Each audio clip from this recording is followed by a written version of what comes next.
So I'd like to welcome all of you to this fantastic event. We're thrilled to have you all here.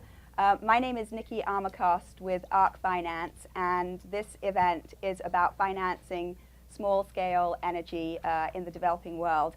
I'm thrilled that the UN Foundation's Practitioner Network has co-hosted this event with us, and that USAID has provided the funding for our Renewable Energy and Microfinance program, which is also sponsoring this event. So big thanks to our co-sponsors. Thanks to all of you for coming. Today will be, we think, a very interesting day. We're going to look at a bunch of different financing mechanisms. We're going to hear from a group of different investors that are active in the space. We're also going to hear from a large number, actually, of entrepreneurs who are using different mechanisms to both fund their clients, fund their own enterprises, and some of them are quite creative and we think very innovative. So I hope that it's a really interesting day for all of you.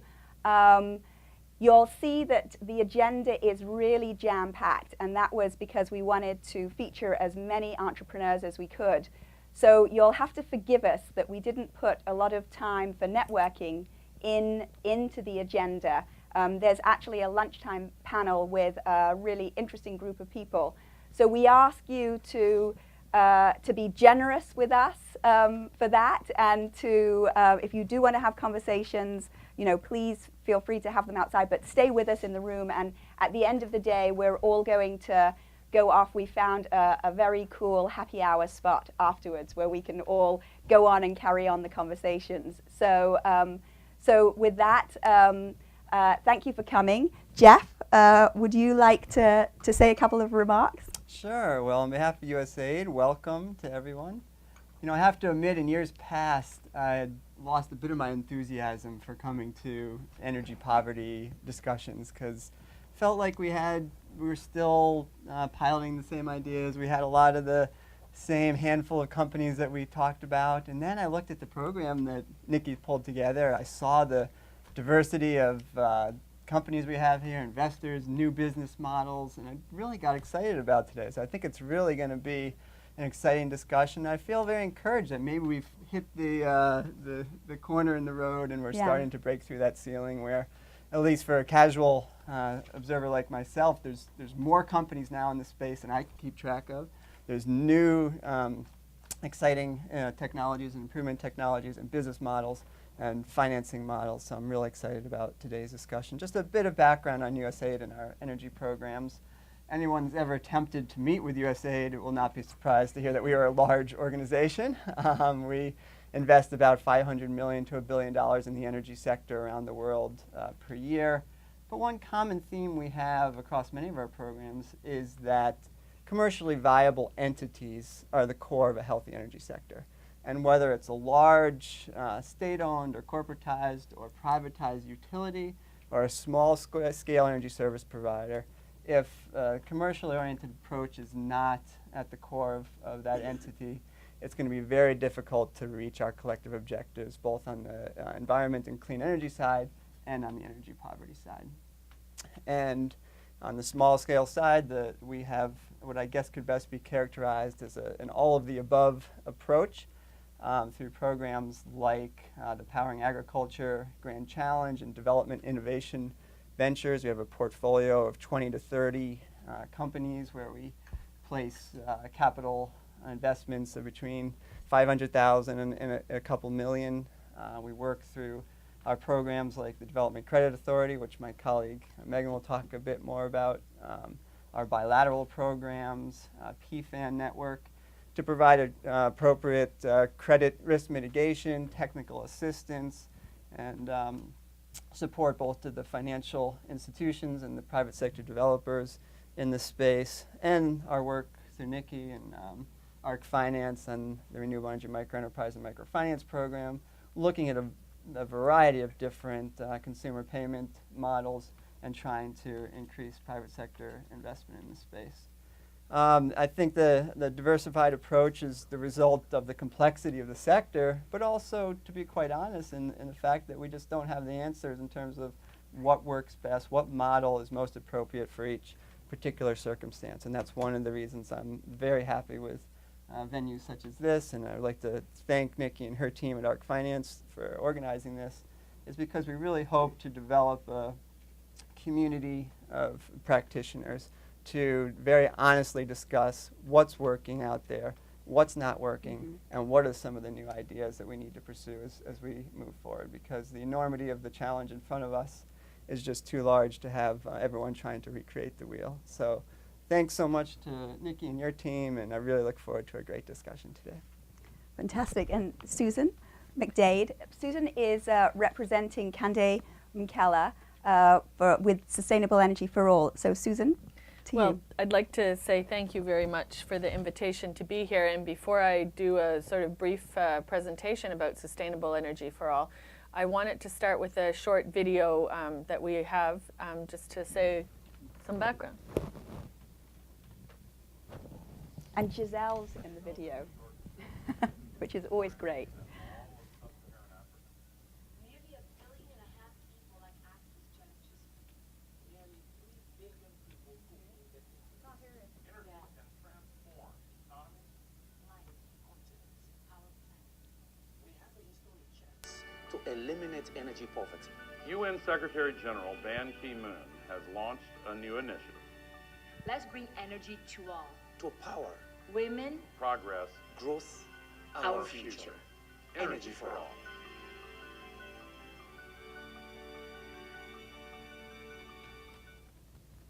Great. So the African person in the video, his name is Kande Mkela, and when this short piece was put together, he was the Director General of UNIDO, one of the specialized agencies in the United Nations system that works on industrial development, principally in developing countries. Starting on the 1st of July, he was appointed by the Secretary General as the Secretary General's Special Representative on Sustainable Energy for All. So that is a recognition in the UN system that the topic of energy is so important as a development issue that it needs a designated leader, an initiative, and basically a global partnership behind it involving public sector, and private sector understood as business, NGO, civil society at different scales. He is here this week and in meetings with many of the delegations from around the world to do one of the things that we think is very important, and I wanted to start with that at the political level.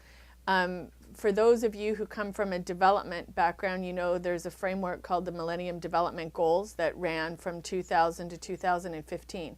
In that framework, which is the global set of goals agreed upon politically by countries as to what are the priorities to focus on at the country level, there is no goal on energy. And that was because at the time those goals were put together, energy politically was so complex and so divided in terms of member states' opinions that it was almost too hot to touch, if I say it honestly. With the historic divide of a kind of false dichotomy that went renewable energy good, fossil fuel bad, and wasn't even much more sophisticated than that. Now looking forward and based on the initiative of the Secretary General, which has General Assembly blessing and is now supported by a real multi-stakeholder partnership with an advisory board, with really senior people from different sectors, different institutions, we're really trying to push that in the next framework, there would be a specific goal on energy that would have 3 aspects. Universal access to energy services, and I'll go back to that one, a doubling of the portion of renewable energy in the global mix, and a doubling of the rate of improvements of energy efficiency in the global mix. So what are the key political points there? And then I want to move to the partnership. 1, the energy challenge to be politically acceptable in the UN and political world is a global challenge. It's not a problem of the developing countries to get fixed. And there was sort of for a long time an attitude that that was it. So the global doubling of energy efficiency, the global doubling of renewable energy means also in the OECD countries, in the industrialized countries. And obviously the universal access to energy services starts with the recognition that about 1/3 of humanity doesn't have access to adequate energy services. Now, why does it say energy services instead of energy? to get past the myth that energy is a synonym for electricity. Because in many cases, it's not the absence of electricity or light that is causing people poverty. It's the absence of mechanical power for pumping, grinding, agricultural processes, for jobs, for income activities. And so I wanted to say that specifically in this group because I think when we move to entrepreneurial models and the challenge of providing services to customers who may be not the poorest of the poor, but certainly lower income customers, the challenge is how to link the energy services to productive uses, to something that generates income. And that's been one of the lessons learned globally in terms of successful business models. So I want to now go back to the partnership.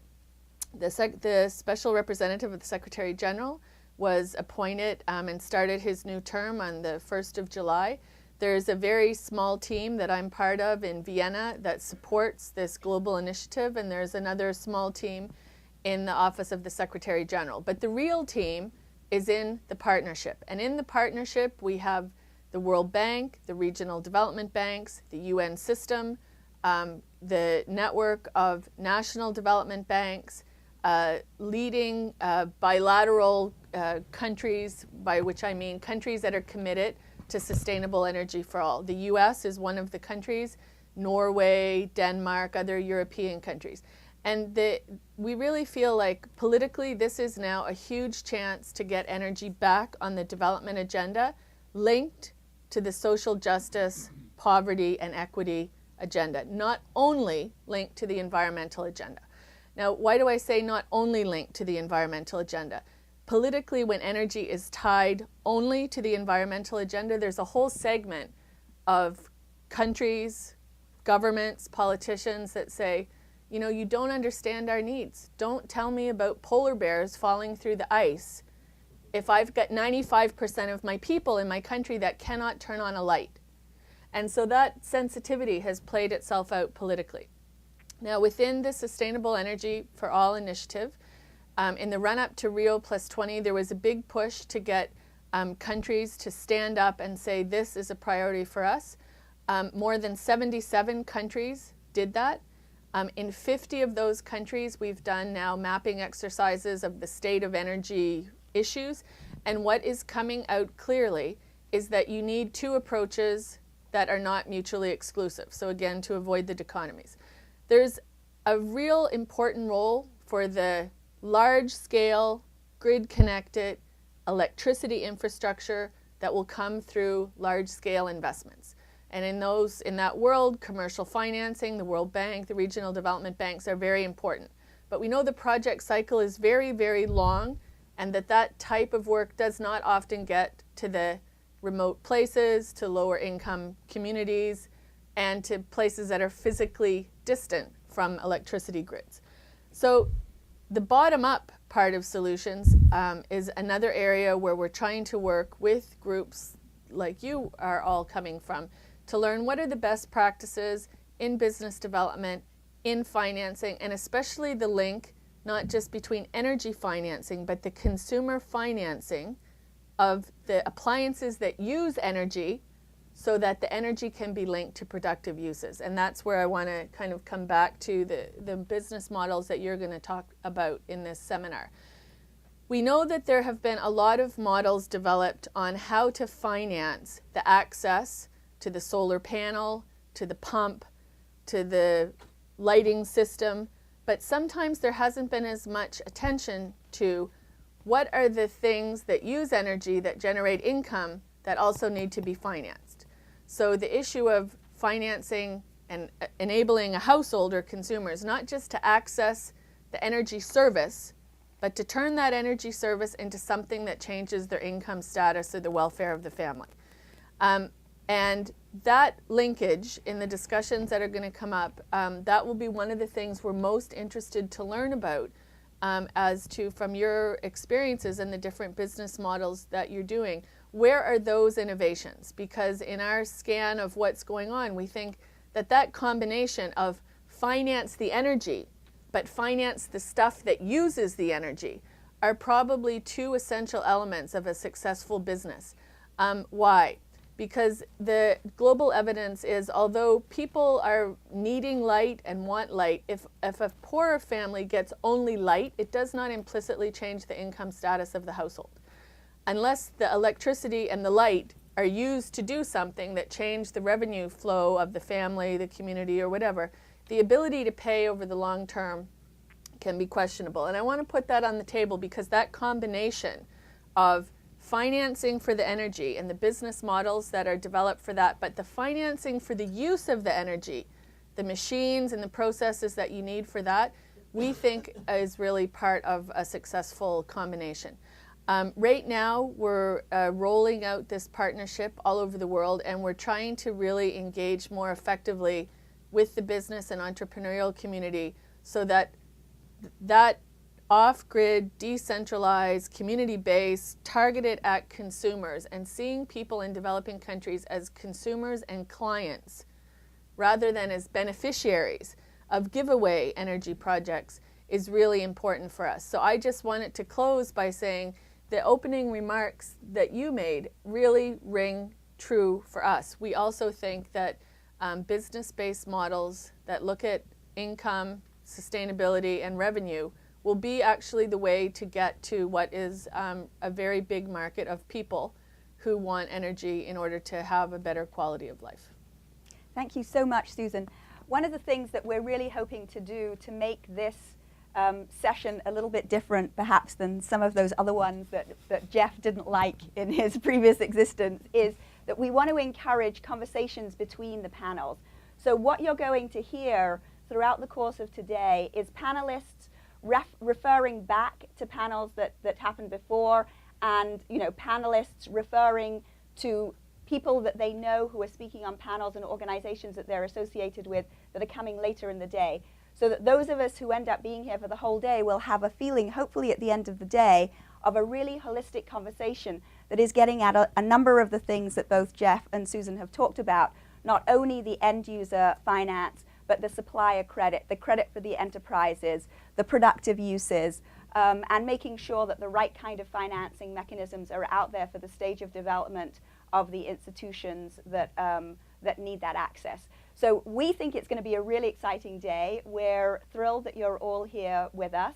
And I think that we should maybe say we'll move on to the next panel, which Jeff is going to moderate. And this is going to be the investor panel.